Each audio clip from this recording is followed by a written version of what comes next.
Hey, what's happening, everybody? Mr. Glue here. Today we are learning to order unit fractions with different denominators. Now, what the heck is a unit fraction? Well, a unit fraction is any fraction that has a 1 on the top. So it could be 1/3, it could be 1/2, it could be 1/4. These fractions are all unit fractions because they have 1 on the top. That's our numerator. Now, a denominator is our number on the bottom.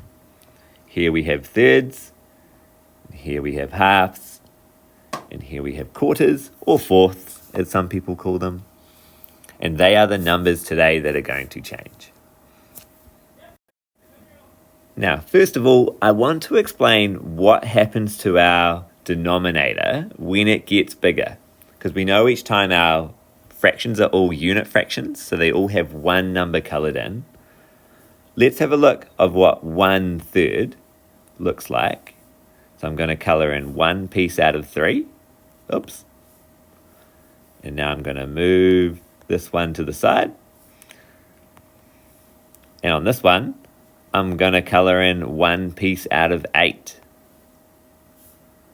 So I'm going to colour in one piece out of 8 here.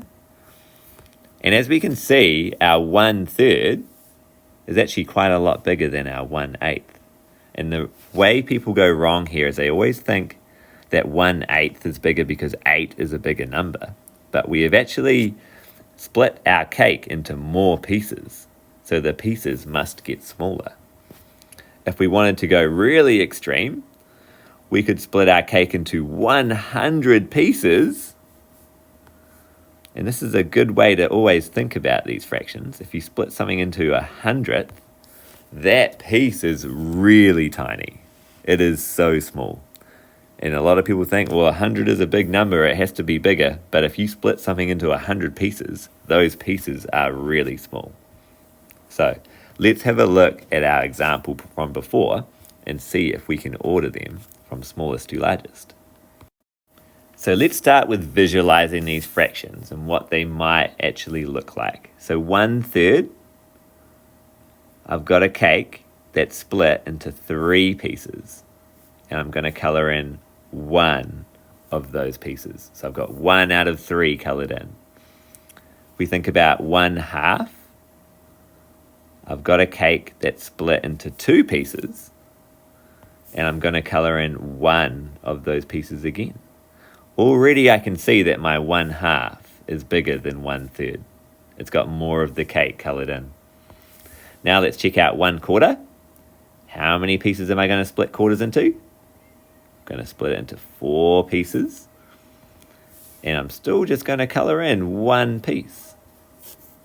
So looking at these fractions, which one is the smallest and which one is the biggest? I can see that this 1/4 or 1/4 has the smallest amount of cake coloured in. And if we spread these out a little bit better, we actually already have them in order. Now, looking at these numbers, can you see a pattern that might help you in the future?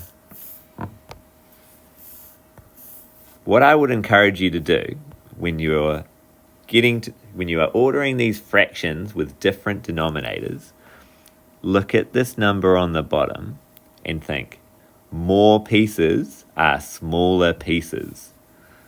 So if you split something into more pieces, the pieces get smaller. We've got 4 pieces, 3 pieces, and 2 pieces.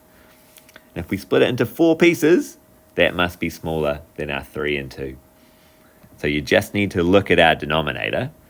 And the reason this works, and this is really important, is because each fraction only has one piece coloured in. So we just got to think, how big is that piece? Let's try another one and see if we can do it without a picture. Okay, so here we have 3 different fractions this time. We've got 1/5, 1/100th, and 1/3. So again, they all just have one piece coloured in.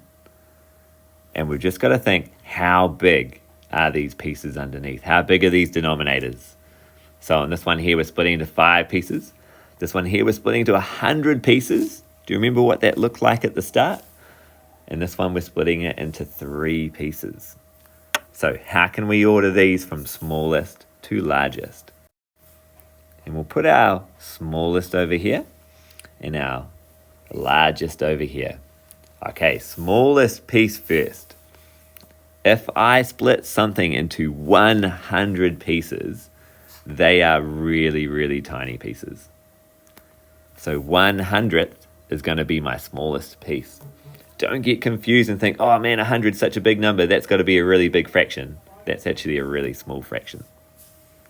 Our next biggest fraction is going to be 1/5. And our largest fraction is going to be 1/3. So again, think of that pattern that you can see here. We've gone from 100 to 5 to 3. We are kind of like counting backwards. Because remember, more pieces are smaller pieces. Don't forget that rule. So I hope you have enjoyed that video. Hopefully it's going to help you achieve your goals, your math dreams. And I'll see you next time. Have a great day.